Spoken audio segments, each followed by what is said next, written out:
Assalamualaikum warahmatullahi wabarakatuh. Gimana kabarnya semua? Semoga baik-baik saja ya. Baiklah Sunton ya, saya tidak akan bahas Agus lagi ya. Kita akan coba ke salah satu diskusi ya, atau debat ya yang terjadi di LC sana ya. Yang dimana seorang Ade Armando ya yang dipermalukan oleh mahasiswa. Jadi menarik untuk reaksi Sunton, gimana videonya? Ini dia. Kalau ditanya mana yang paling penting, kalau saya duga sih yang nomor satu. Saya duga ya. Tapi apakah nomor ini buat penonton misalnya perlu tahu nih ya. Saya ambil dari Detik News ya. Nomor satu itu adalah pendidikan gratis dan demokratis ya. Plus batalkan pemangkasan anggaran pendidikan. Itu yang satu. Nomor duanya cabut proyek strategis bermasalah. Jauh banget kan? Yang nomor satu kemana, yang nomor dua kemana? Wujudkan reformasi agraria sejati. Sejati atau apa ya. Terus nomor tiga, tolak revisi Undang-Undang Minerba. Kalau saya jadi pemerintah, saya bukan pemerintah nih, ya. Dan saya bukan dari partai berkuasa. Kita partai kecil. Nah, kalau saya adalah penguasa, saya nggak berkuasa gimana? Politisi Menterinya spesial. ada, wakil menteri. Ya oke. Jangan terlalu merendah, Bung Ade. Terima kasih. Nah, terima itu kasih. maksudnya itu belum ada di Iya. DPR. Enggak, saya terima Ini kasih lah. Deddy. Kalau Bang Deddy Sitorus bilang kita berkuasa, boleh lah. Oke, saya mau kembali. Kalau saya jadi penguasa, ya, saya akan tanya nih dari sekian banyak nih yang Anda prioritaskan yang mana? Ini kan gini, kalau Anda bikin gerakan, Anda pasti punya KPI kan, Key Performance Indicator Anda tuh apa? Ya, kalau Interupsi bang, Bang interupsi Ade bang, ini kayak nggak pernah jadi aktivis Iya, loh. iya, Jadi kayak interupsi, Bang. mempersoalkan makalah. Enggak, Tadi Bang, sudah interupsi, jelas interupsi. disampaikan bahwa itu Bang belanja Ade. masalah. Sebentar. Interupsi, Bang, benar, sebentar, saya Bang. setuju dengan Anda bahwa sebetulnya, maaf ya, saat saya selesaikan dulu. Ini lebih kayak belanja masalah. Ada satu, ada dua, ada tiga. Nah, yang ditambah sama Bung Deddy Sitorus tadi bisa nomor 14 tuh, nomor 15 dan seterusnya.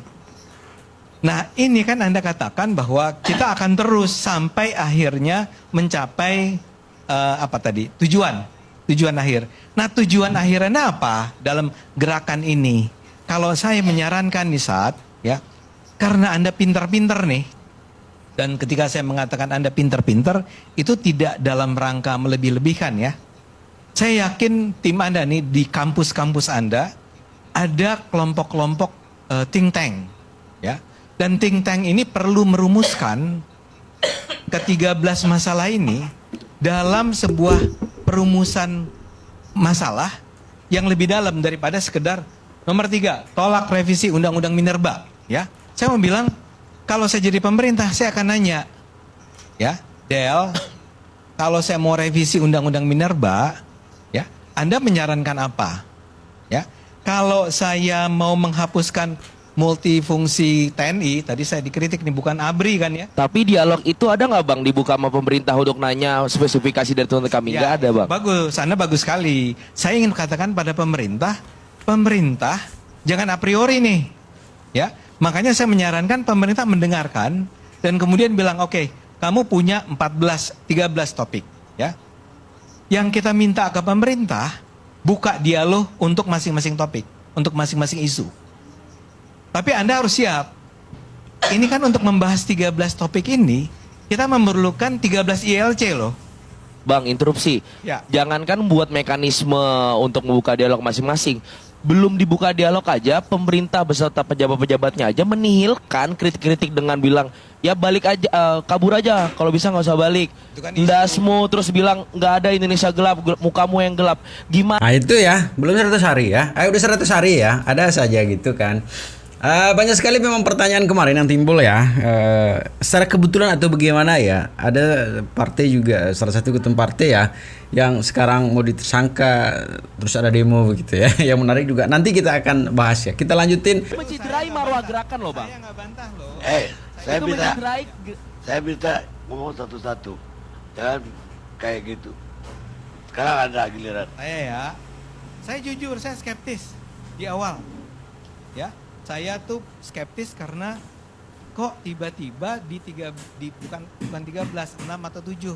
Salah satunya adalah adili Jokowi. Buat saya itu mengherankan. Yang lain tuh logis sekali. efisiensi anggaran, bla Yes, bla bla. benar. Tiba-tiba muncul di bawahnya adili Jokowi.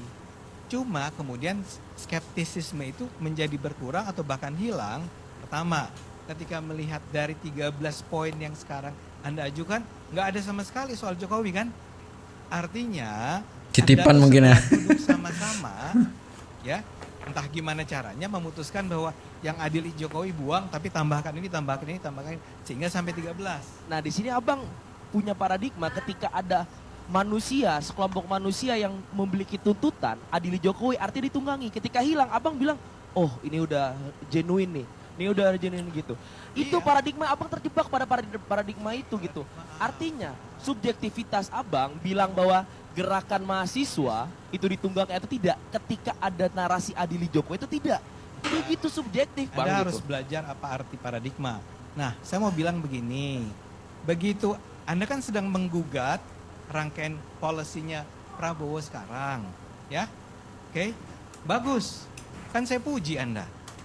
Tapi ketika muncul tiba-tiba adili Jokowi itu mencengangkan. Kenapa Anda tiba-tiba bilang adili Jokowi? Kenapa Anda bilang adili Jokowi? Kapan saya bilang adili Jokowi? Kalau gitu Anda, makanya saya bilang, yang di awal dulu itu Anda bukan yang bikin 6 muncul di berita. Abang coba buka berita yang mana? 5 Februari itu nggak ada eskalasi, Bang? Atau Abang buat sendiri-sendiri untuk kemudian menciptakan diferensiasi isu Mulai ini gitu? menyerang. Kami konsisten, Nggak boleh Bang, menyerang. bilang tuntutan ini gitu. Saya rasa statement itu tidak pernah saya ucapkan sih Bang. Ya enggak, Anda enggak. Makanya ketika saya lihat Anda di Kompas TV, saya merasa bahwa ini anak pintar. Dan tidak pernah disebut sama sekali soal Jokowi. Pokoknya selama tidak ada adili Jokowi, kalian tuh pinter. Iya. Kalian sudah di jalan yang benar. Iya, iya. Saya sih iya. Saya menganggap yang pintar adalah orang yang tidak meminta Jokowi diadili. Bang, izin ya Bang, fokus kami Saya itu biarin adalah aja lah pada- dibilang Iya, nggak iya. pintar, saya minta Jokowi diadili. Izin Bang, fokus kami adalah mengkritik kebijakan yang tidak berpihak pada rakyat. good. Kalau misalkan tadi Abang tanya, sebetulnya tuntutannya apa sih gitu? Ini terlalu banyak masalah tuntutan. Nah itu ya, kalau dulu demo seperti ini jarang terjadi begitu ya, ketika Bapak Jokowi masih dalam satu rangkulan gitu ya, partai sana begitu ya. Nah sekarang sudah agak-agak mau melenceng dari partai itu begitu ya, dengan kemarin di apa segala macam demo lagi gitu ya. Dan anehnya mahasiswa kok bagaimana sih cara mikirnya gitu ya, yang bermasalahnya dulu kok di demonya sekarang begitu ya. Ini program kerja belum jalan semuanya, baru tahap demi tahap sudah di-cut, sudah di demo ya. Ada apa ini ya? Kita lanjutin sebentar. Saya Fidela, selaku Presiden Keluarga Mahasiswa ITB. Menanggapi apa yang tadi disampaikan oleh Bang Karni mengenai aksi demonstrasi besar-besaran 17 Februari kemarin ya, yang saat ini juga masih berlangsung di seluruh penjuru tanah air bertajuk Indonesia Gelap. Tajuk Indonesia Gelap adalah akumulasi kemarahan dari rakyat, tidak hanya mahasiswa, tapi kemarahan dari seluruh elemen masyarakat sipil. Nggak ada. Kami menilai banyak sekali kebijakan pemerintah hari ini yang serampangan.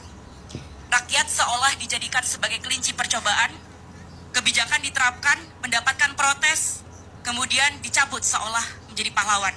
Dari dulu gitu. Kemudian rakyat Dari dulu harus gitu terus ya. dikorbankan. Bukan sekarang Apa saja. yang menjadi implikasi dari hal tersebut?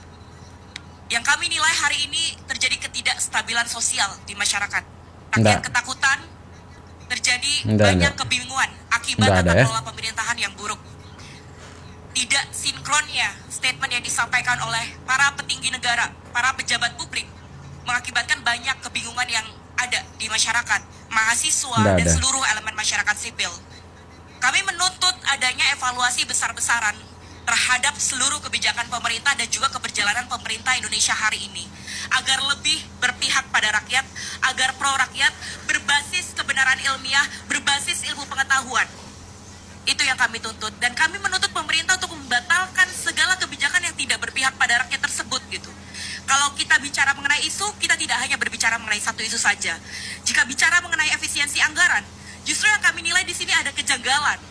Jika efisiensi itu benar-benar menjadi tujuan, kita lihat di sini ada sebuah paradoks. Pemerintah terus berusaha untuk menggendutkan kabinetnya, memperbesar tubuhnya. tapi rakyat yang kemudian harus dikorbankan, kesejahteraan sosial Belum harus aja. dikorbankan. Salah satunya kemarin kita Belum bicara aja mengenai ya. pendidikan, kesehatan dan juga Belum. aksesibilitas hak-hak dasar warga negara. Walaupun sudah ada statement dari pemerintah tidak akan menaikkan UKT, tidak akan berdampak pada penerimaan beasiswa, tapi tidak ada kepastian hukum, Belum. tidak ada jaminan bagi rakyat. Belum. Itu suara yang kami Belum. perjuangkan. Suara rakyat adalah Nggak suara ada. yang kami perjuangkan. Rakyat mana? Tidak hanya berbicara mengenai itu, kita juga bicara mengenai akumulasi dari seluruh kebijakan-kebijakan pemerintah Indonesia hari ini yang serampangan dan juga tidak melalui perhitungan yang matang. Kita bicara mengenai beberapa waktu silam juga ada isu mengenai gas LPG 3 kg. Apakah rakyat harus dikorbankan terlebih dahulu di testing kebijakan, baru kemudian dibatalkan? Tata kelola pemerintahan yang seperti itu yang harus kami kritisi, yang harus dievaluasi ke depan. Kita bicara mengenai isu pemberian konsesi tambah yang tergesa-gesa, yang mencederai Tridharma perguruan tinggi. Hal itu yang kami kawal. Jadi bentuk aksi demonstrasi kemarin yang bertajuk Indonesia Club adalah amarah, wujud kemarahan dari seluruh elemen masyarakat. Tidak hanya dari mahasiswa, kami bergerak bersama dengan seluruh Ada ya? elemen masyarakat sipil untuk memperjuangkan hak rakyat agar kebijakan pemerintah ke depan adalah kebijakan yang berpihak kepada masyarakat, seluruh lapisan masyarakat, tidak hanya tersegmen, tapi seluruh lapisan masyarakat Indonesia. Nah begitu sebetulnya ya. Jadi sangat terlalu dini mungkin ya kalau kita ambil kesimpulan dari apa kebijakan yang diambil sekarang begitu ya. Ini kan perjalanan masih lama begitu ya. Ini kebijakan-kebijakan kemarin, kalaupun memang kesalahan terbesar kemarin ada di gas LPG, tapi cepat gitu ya. Cepat sekali ditangani begitu ya. Dan kalau kita bandingkan gitu ya, kalau kita bandingkan dengan posisi salah satu kemarin yang berkuasa di sebelumnya ya, kita lihatlah banyak sekali kebijakan-kebijakan ketimpangan-timpangan yang terjadi begitu ya. Pelanggaran hukum, pelanggaran apalah di situ banyak sekali begitu. Di situ justru kita tuntut mahasiswa untuk bersuara begitu ya. Dan salah satu PR terbesar sekarang ini ada yang lebih keren ya. Kalau memang mahasiswa sekarang bersuara untuk perampasan aset begitu ya. Itu menurut saya itu lebih keren gitu ya. Tapi yang terjadi adalah pada fokus pada hal-hal kecil begitu ya. Hal-hal dalam proses begitu ya. Hasilnya ke depan kan kita tidak tahu bagaimana ke depannya begitu. Kasihlah kesempatan orang dulu bagaimana untuk menjalankan kebijakannya. Dan saya teringat salah satu juga statement dari siapa itu di luar negeri sebetulnya yang menyatakan siapapun sebenarnya yang jadi pemerintah yang memimpin kita sebetulnya kalau masih pola pikir kita masih kayak gini tidak akan pernah kita maju begitu ya. Yang dimana kita hanya fokus kepada bagaimana memperbaiki saat ini begitu ya, kedepannya kita tidak tahu. Dan ini salah satu niat terbesar adalah bagaimana memang contoh kecil saja di makan gratis kemarin kan, itu kan salah satu terobosan yang luar biasa. Tapi 1-2 hari berjalan, sebulan 2 bulan mungkin ya yang berjalan kok, belum selesai baru uji coba begitu ya, ribut. Tapi sudah sebetulnya prinsip kita hanya satu ya, tetap jaga persatuan dan kesatuan kita ya. Assalamualaikum warahmatullahi wabarakatuh.